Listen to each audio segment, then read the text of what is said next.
Blended learning means different things to different people, which illustrates its growing potential. Our perspectives of blended learning are combining multiple learning components such as classroom, online self-paced learning content, email, discussion forums, LMS, learning management system, etc. What is the purpose of blended learning? Blended learning is combining multiple learning components and learning events to create a meaningful learning experience. The thoughtful integration of face-to-face classroom, spontaneous verbal discourse, and internet-based reflective text-based discourse learning opportunities, not an add-on to a classroom lecture nor an online course. Fundamental redesign. An optimal redesign approach to enhance and extend learning by rethinking and restructuring. Why do we need blended learning? The push towards greater flexibility of learning, supported by existing and emerging technologies, is substantially being driven by students.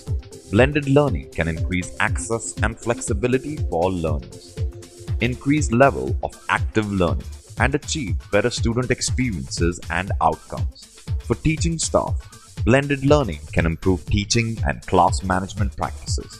Today, learners want to have more say in what they learn, when they learn, where they learn, and how they learn. How can we do that? This is how we can make that possible.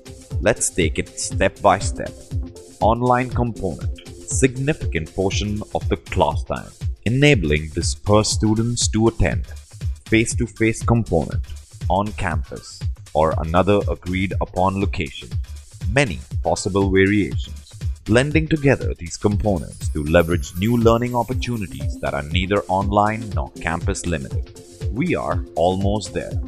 The new models that we derive out of the blended approach are namely alternative locations, alternative events, alternative scheduling, preparation, reflection, research wraparound through the online mode.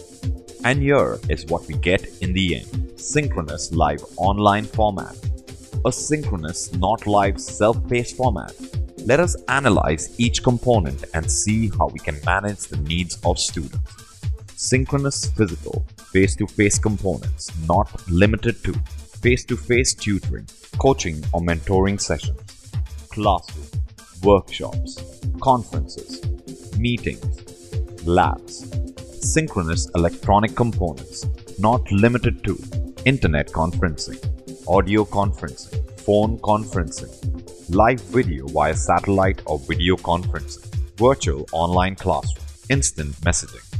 Asynchronous components not limited to online self-paced learning content, web pages, email discussion forums, EPSS, electronic support systems and job aids, web, computer-based instruction, books, articles, CD-ROM, audio disc tape, video disc tape, white papers, archive live events. What are some of the best practices in blended learning followed by education providers in the modern world? We can start by creating learning objectives. Start with what you want the students to learn. Create overall course objectives, then create class, module objectives. Clear idea. Be specific. Utilize action verbs. Bloom's taxonomy. Use higher order thinking. Not to mention, creating ways for students to learn after class is also helpful. Students need to rehearse content. Encourage meaningful interaction with the material. Examples: short writing assignments, online quizzes, homework problems, classroom assessment techniques. Use multiple communication forms such as course mail, Wikis, blogs, cell phone or texting, synchronous discussions. Think, pair, share. Discussions, large group and small group. Debates, interviews, presentations. Secondly, we can create ways for students to learn before class. Students are capable. Find ways to motivate prior to class. PowerPoint, interactive web activities, pre-class writing activities, Homework problems. Use technology to leverage students' interest. Another way is to create ways for students to learn during class. Students need your skills at creating learning opportunities. Examples include group work, learning activities, questions, discussions, mini lectures. Instructors should encourage collaboration among students as more collaboration, more course cohesiveness. Moreover, to increase collaboration, assignments can be posted through group worksheets, group presentations, group exams, jigsaw. To enhance the learning experience for students, utilize online resources by taking advantage of the wealth of information available via web. Library resources, research databases, library guides, electronic books, online journals, YouTube, blogs, podcasts, RSS feeds, real simple syndication. Utilize both high and low stakes grading. Students track their grades. For mediocre results, you can stick to surveys, participation, writing assignments, quizzes. For best results, you can involve large projects, presentations, research paper, discussions. Blended learning can also develop in an environment that seeks assistance from professionals on campus. Distance learning, faculty developers, course resource archives, librarians, colleagues. Finally, students will stay organized. Owing to numerous components discussed above, it will minimize student confusion. When preparing for your blended course, begin early. Double the time you think it will take.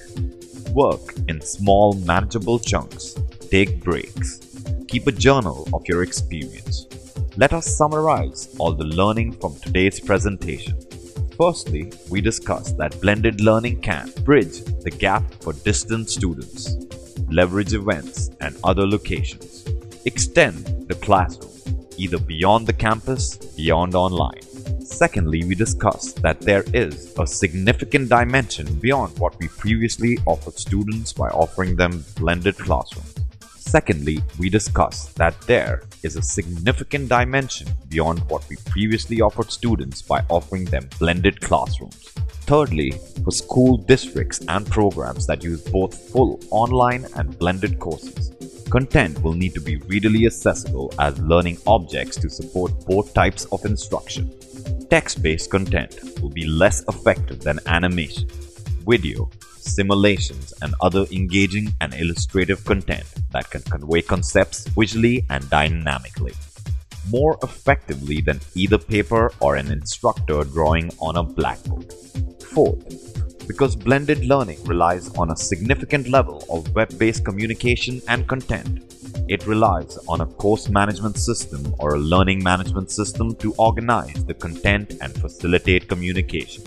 Finally, because blended learning can vary in many ways, it may present challenges for research and policy, because it does not make sense to attempt to fit education into preset conceptions based on old methods of teaching and learning.